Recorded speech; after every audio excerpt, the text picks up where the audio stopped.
In this video, I'll show you how to change the lock screen shortcuts on your Redmi 15C. All you have to do is go to Settings.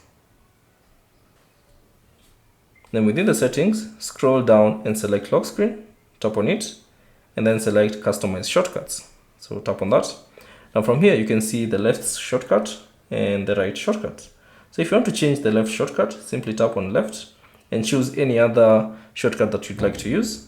So let's say, for instance, torch, you can tap on it. And then if you want to change the right one, you can tap on right and select, let's say, alarm.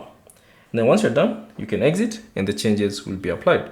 So whenever you lock your screen, you can only see your new shortcut is the torch. So you can just swipe it and that will turn on the torch on your Redmi 15C.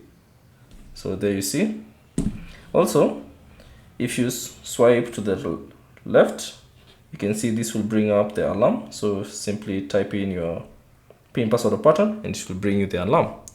Thanks for watching and I'll see you on the next one.